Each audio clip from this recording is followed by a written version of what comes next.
Good morning, everybody. Thank you for the organizers to invite me. It's a pleasure to speak after Jerry and Bernd. I'm also a nicotine specialist. I've been working on nicotine for the last 34 years, so that's a drug I know very well.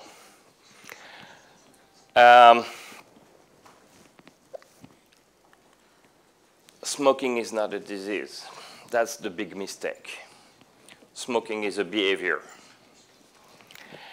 Unfortunately, for the last 30 years, we have treated tobacco smoking as a disease. But most smokers don't feel ill.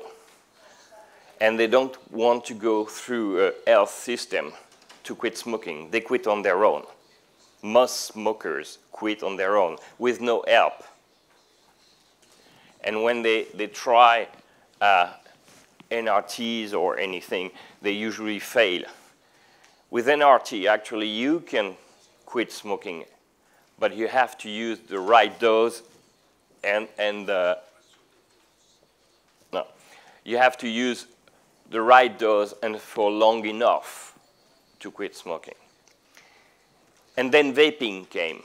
And vaping is just perfect because it's basically the same behavior as smoking. So it's much easier for a smoker to switch to vaping than to quit smoking with NRTs. But the problem is, all smokers fear nicotine. Because for the last 30 years or so, all anti-tobacco campaigns pointed out nicotine and not smoke. What kills smokers is the smoke, not nicotine, as Bernd also mentioned. And by the way, most people working in vape shops, they were once smokers, so they're still afraid of nicotine. And we have to go over this. We need to educate vape shops. That's what I'm doing. I will show you. On the role of nicotine in tobacco dependence, on its pharmacological properties that Bernd touched upon, and relative toxicity, which is, as Bernd said, it's barely a high toxic substance, particularly if you inhale it. I mean, every smoker knows that when you had enough smoking at night, you've been out and you're drinking and you smoke, just at some point you can't anymore, so you stop. And it's exactly the same with vaping. There is no risk of overdosing when you inhale nicotine. Vape shops have a role in public health. They are not health professionals, but they are public health actors. They help smokers switch to basically a non-toxic substance. But they need to reassure smokers at every step. Again, first of all, smokers are afraid of nicotine. And they should go over this. And vape shops should provide the support. So it's not just a smoker's coming in, I give you this and buy my friend. No, you have to make sure that people will come back and you will support them to quit smoking. For that reason, there is a bad fashion in vaping that came a few years ago, which is making big clouds, low resistance, low level of nicotine, and so on. This doesn't help a smoker to quit smoking. To quit smoking, you need a device that will provide an airflow which is as close as possible as a cigarette. That's what the smoker is used to. And they need to learn how to vape. because the first thing they do, they cough. Why do they cough? Because their throat is irritated by tobacco smoking. But they don't feel it when they smoke. Because in tobacco smoke, you have anesthetic substances, like menthol and other substances. So they have to learn how to vape. And they have to take a deep, large puff rather than a small one. Because what makes them cough is the mixture of a little bit of vapor with a lot of air. The mixture air-vapor is much more irritant than full vapor. Because then, if you have your mouth full of vapor, then glycerin will do the job. It will make it easier to inhale. And again, in Europe, we are limited to these 20 milligrams. In practice, in a shop, you barely see more than 18. 18 is not enough, as Konstantinos showed in several surveys. For 25–30% of smokers, this will not be enough. And sometimes also, pay attention, a light smoker, 4 or 5 cigarettes, may need 18 milligram nicotine liquid because of the throat heat. They need to feel something. If you give them a too low dose of nicotine, they will have nothing. They will have no secondary reinforcement.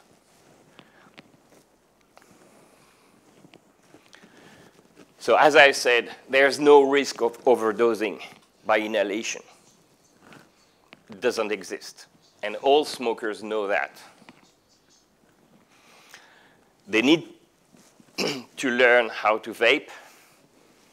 So all this I already said, basically. And they also have to understand that vaping is slower than smoking to deliver nicotine. So they will have to change their behavior. Instead of taking 10 puffs and wait for the next cigarette, they will have to self-titrate more frequently. They will take only 1 or 2 puffs, and then 5 minutes later, another 2–3 puffs. They have to change their behavior, and they have to vape regularly. That's why many people reproach to vapers to always have them in their hand and in their mouth. It's just a question of speed of delivery. That's it.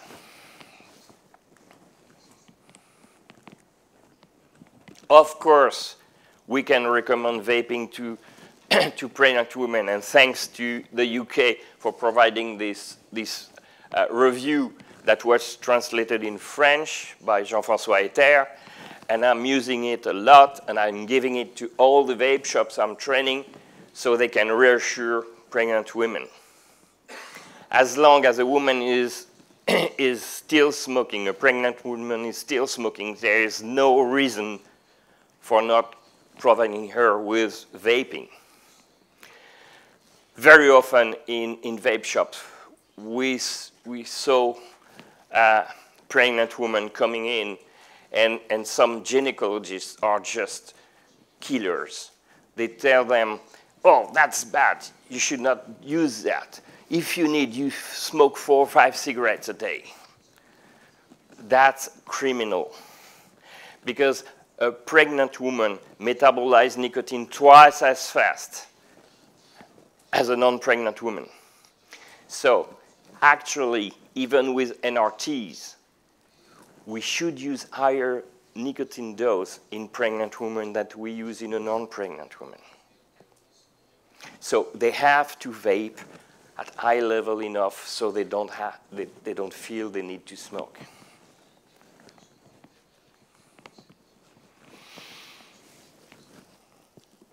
About the choice of liquid. When a smokers enter a vape shop, for the vast majority of them, they will ask for a tobacco flavor. First, because the word tobacco reassures them. And second, because they think that in fruity or other type of liquid, there's no nicotine. So they equal tobacco and nicotine. So most often they will ask for a tobacco flavor. And complex liquids that are used by advanced vapors are not made for switching a smoker. Tasting in vape shops is crucial. That's where you teach them how to vape. It's a nightmare for people in Canada or Belgium where they can't really have tasting in the shop, or even in Switzerland without nicotine. I mean, the smoker is then going back home, and the test is at home, and nobody's there to help them. So that's exactly when you need, that's the first thing. The first thing I do when I have a smoker in a vape shop, because I work in vape shops sometimes, just to learn. The first thing I do is to choose the flavor.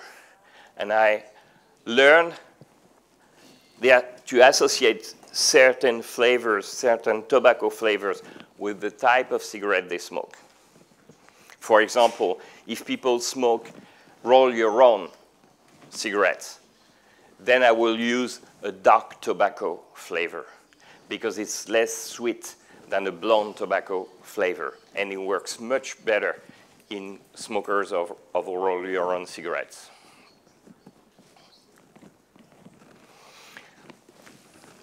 I made a little table like this, but I don't respect it when I use. Most of the smokers I help to switch, I give them 18 milligrams, if they can handle it. The good thing is that sometimes you have people with a very, very bad throat. Some people have COPD, so it prevents them to inhale high level of nicotine. Thankfully, we have now nicotine salts that can solve the problem because there is no throat heat. It's easier to inhale, so that helps a lot. But basically, in the vape shop where I work, we almost have, the vast majority are heavy smokers, a pack, 2 packs a day, etc. But as long as people smoke more than a pack a day, I always recommend to add a patch on with the highest level of nicotine patch for a while. It could be 2 weeks, a month, 2 months. The time that will be needed for their nicotine needs to lower a little bit, so at some point they take the patch off and they go on with vaping. But again, be aware, what we call a light smoker may need high level of nicotine to succeed in switching to vaping.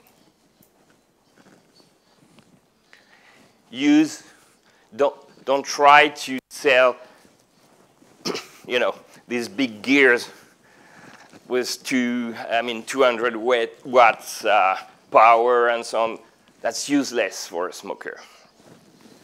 Fortunately, compared to a few years ago, even an e-stick box, they would say, it's too big. Now I don't know how it is in Spain now, but in France, this is over. Because they've seen all their friends around, all the family around, using this box, and that makes them switch. So it's no longer a big problem. Use I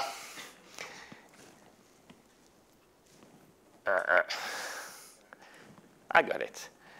Use an atomizer with a pretty high resistance, around 1.5 ohm. So you can vape between 10 and 13 watts. That's enough. And that has an airflow that is adjustable, and so you can have a quite tight airflow, because that's what will work. There's always exceptions, and I know that.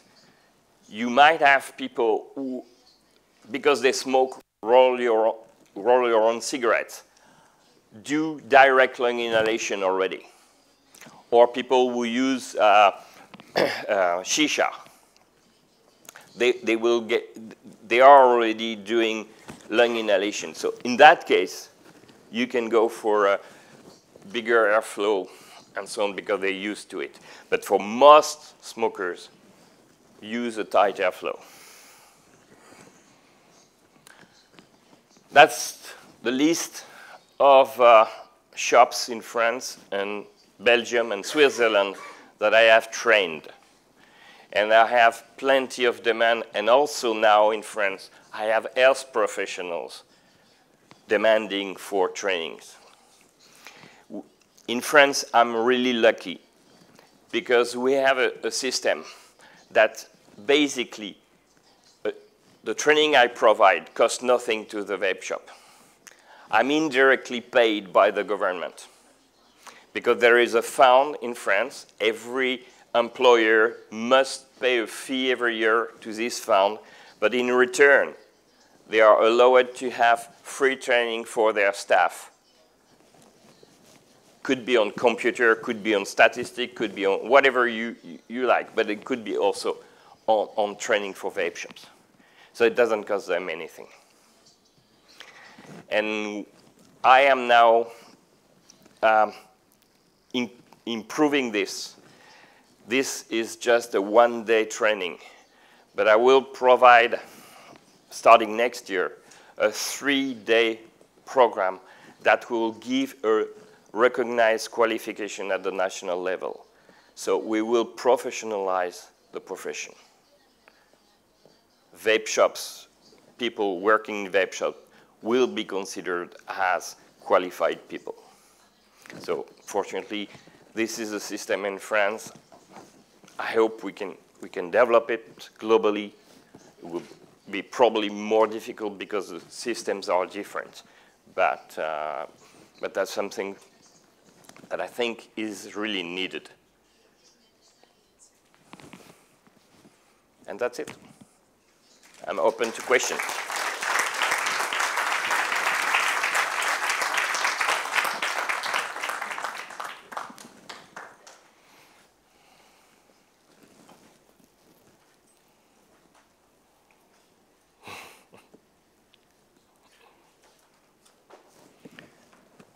Carmen? Microphone?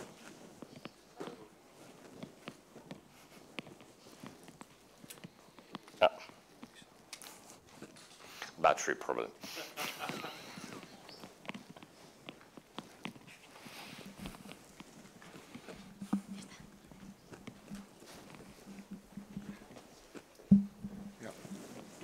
Thank you. Very interesting. Can you provide a little bit more explanation what you mentioned of the smoker that is testing the vapor product for the first time and the coughing and the details? Because I think these are not merely technicalities. These are important steps, and it can be the difference between success and failure. Exactly. So can you please repeat on this? Yeah. It's really crucial. Sometimes you have a smoker with no problem, and sometimes it's surprising because they already have, a problem with the throat and so on, but it goes well. But for most of them, they will have problems starting vaping. First, because they're stressed.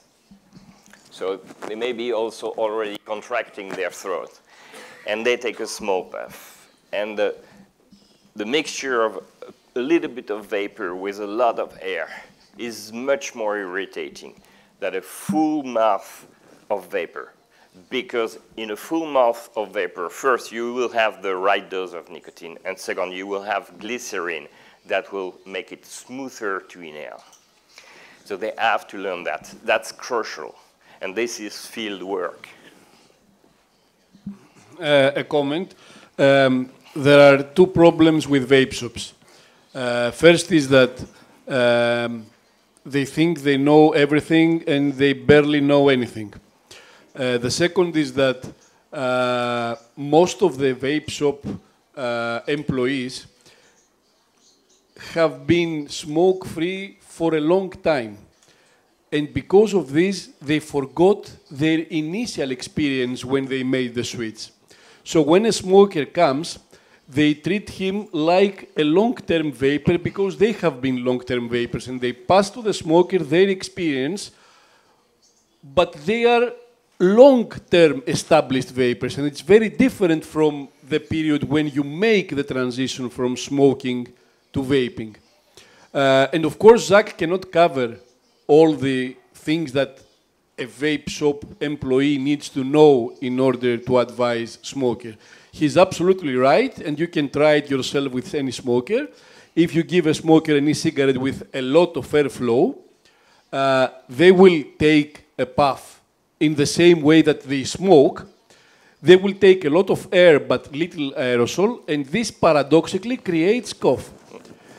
The next thing that they're going to try to do is, if you don't adjust anything and you tell them to take a second puff, being used from the cigarette, that the more volume of the puff, the more the smoke that you get, they will try to inhale deeper, so take more, even more air from the atomizer, but this will further dilute the aerosol and will cause even more cough.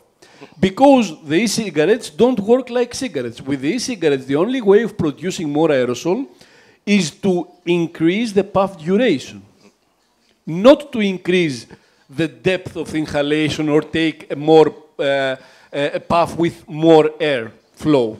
Because this is what happens with smoke, and the smokers, that's what they're used to.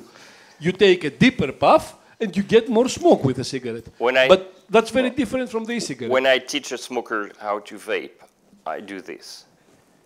Do it with me.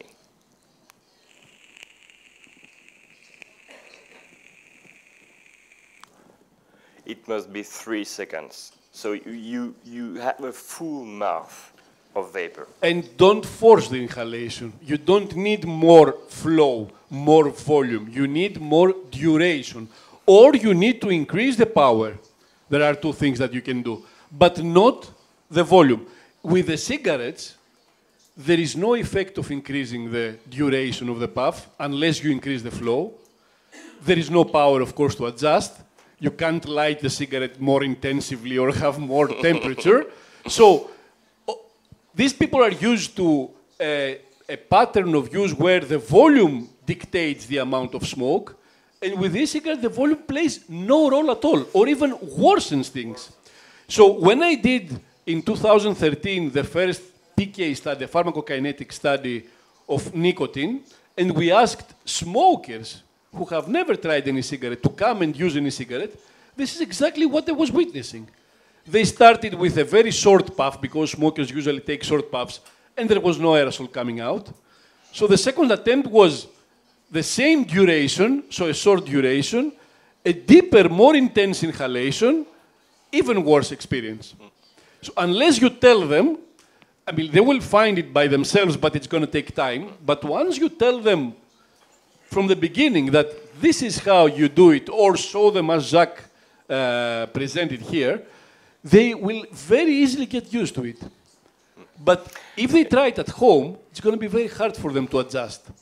And these are reasons for failures, for many of the failures that we're experiencing. What I recommend also, over there, Mario is waiting for a while. What I recommend also in vape shops is to, when I have a smoker switching, tell them to try not smoking for the next 3 days.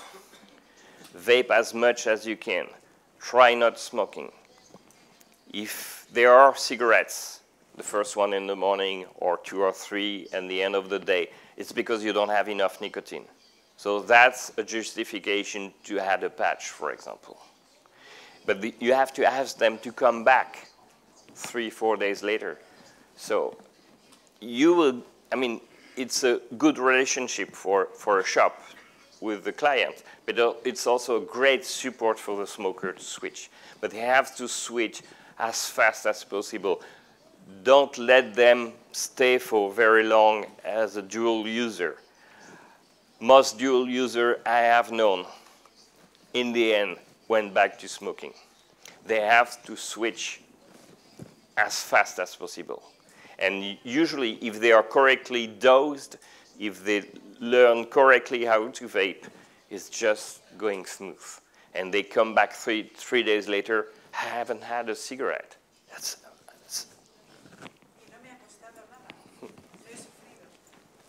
Thank Maria? you. Thank you for that. Marewa Glover from New Zealand. And is this on? Yes. One of the concerns I have about the promotion of training vape shop staff is that one of the, they're basically peers supporting peers. And I think that that's one of the reasons why they've been very, very successful at helping a lot of people to switch completely to vaping. At home in New Zealand, what I would be concerned about is that this thing of training vape shops catches on and smoking cessation services go in to do that training. Their way of working with smokers is, I am the expert and you are sick. And I'm here to help you. So it's very condescending. Yeah. It's very different from a peer ex-smoker or a vapor helping someone switch to vaping. And so I'm a little bit worried that it would get, that they'd go and ruin it. How does your training get around that or not do that? Well, because of two things. Because I practice in a vape shop. And second, because even if I quit smoking 34 years ago, I started vaping 5 years ago, and I know what I'm talking about. I think that's the key.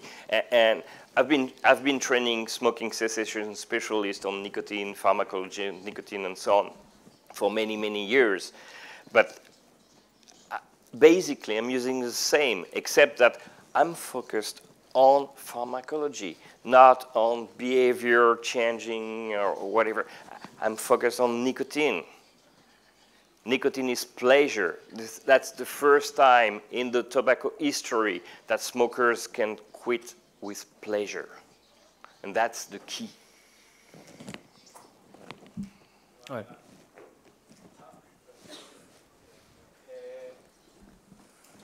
How much nicotine you are here?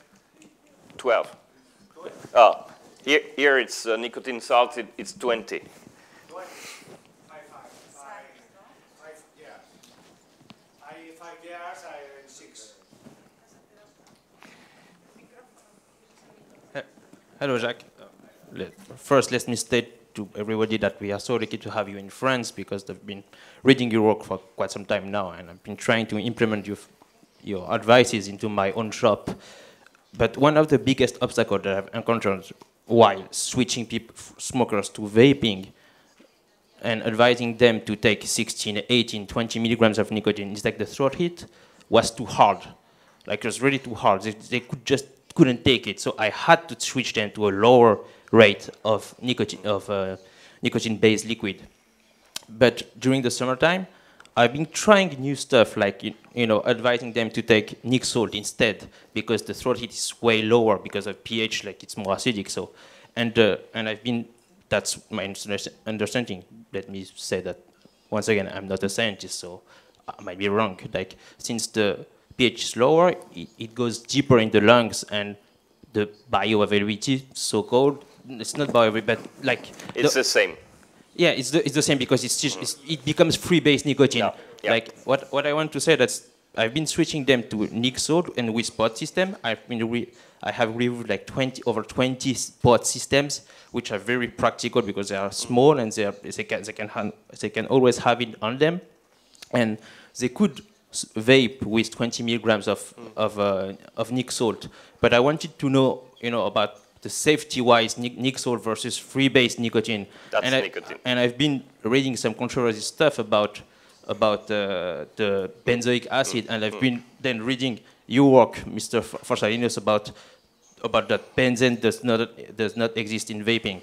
while you were reviewing, I think, Well, fuel systems? most liquid in France with nicotine salts are not made with benzoic acid. Lactic acid. Lactic and others. This is one solution, but I think it's always best, if you can, to use classical nicotine liquids. It's not that difficult to force people to go to 18 milligram. You have to take your time. When I'm in a shop and a smoker is coming in to switch to vaping, it takes 45 minutes. I don't do that in 5 minutes on the counter. I mean, it takes 45 minutes, and you have to insist. Yes, at the beginning, they cough. At the beginning, it will be difficult to go up more than 12. But you insist, because this, I told them, this will last 5 minutes. And it's true. 5 minutes later, you can give them 18 milligrams, and it's fine. I reserve nicotine salts only for people who have real throat problem, and when I'm sure that they will not be able to bear 18 milligrams. But I'm not using nicotine salt all the time. It's very specific use for me. Classical e-liquids are what you should use in general. Ricardo.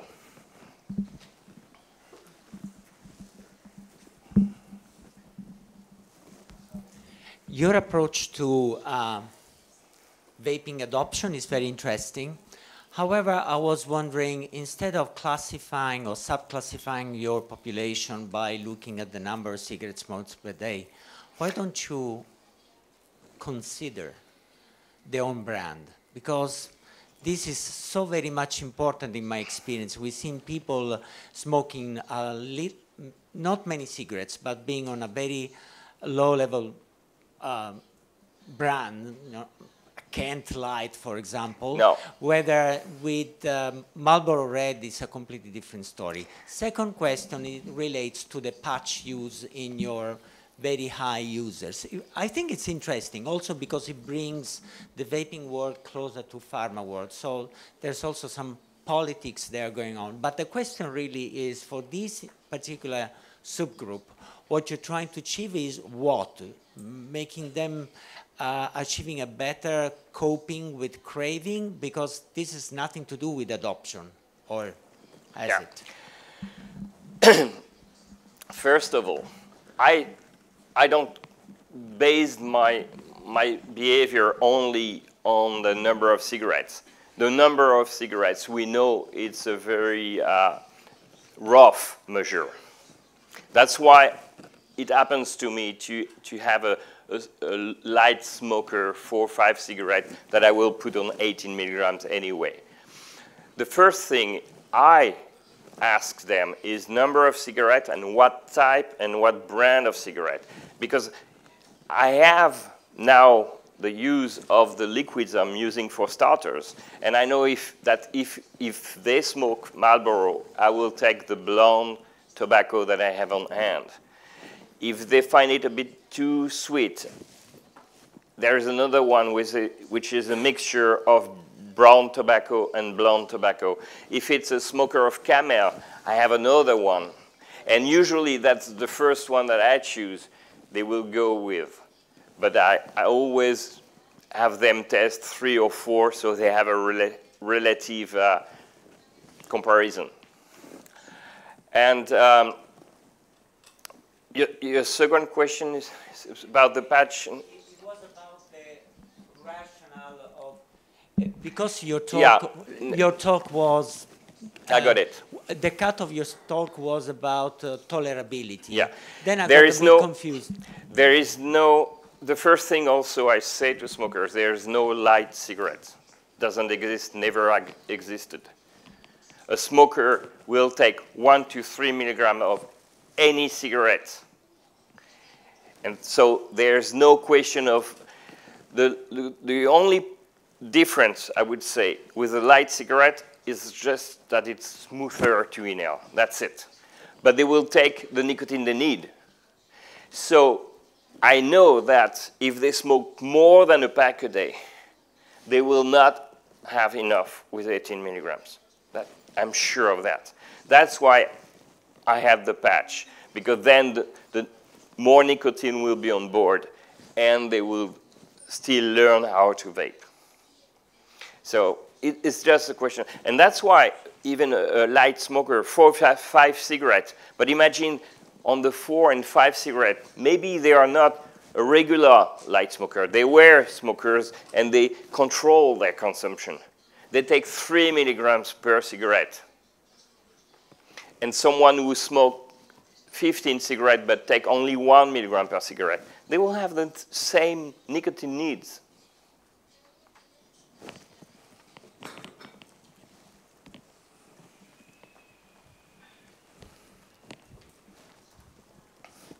Who is the chair?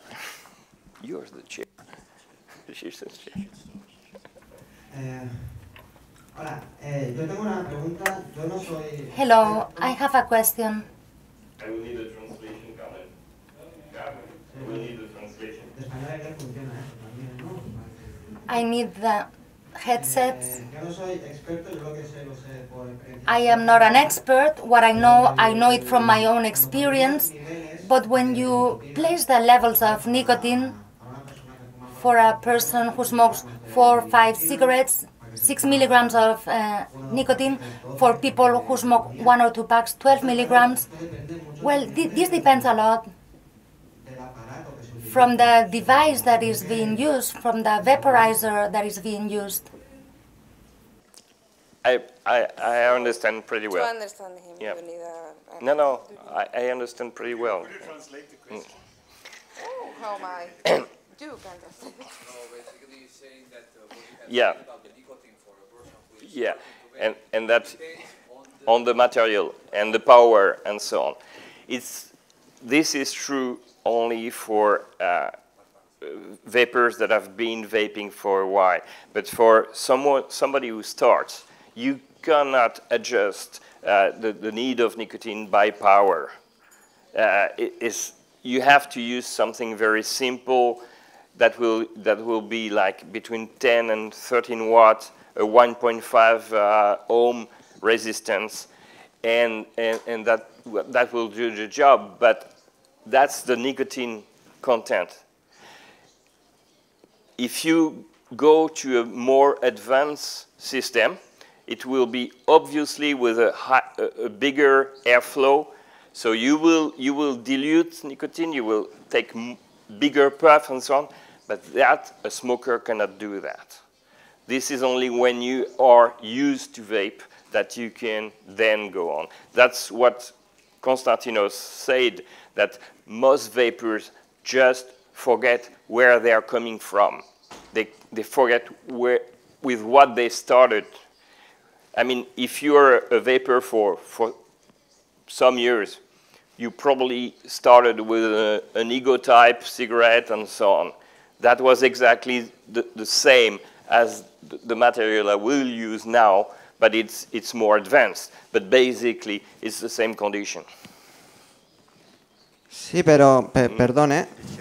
Yeah. I think we should move on because it could be. So if you have more questions, you can ask me at lunch. You can have a training during the presentation. Yeah.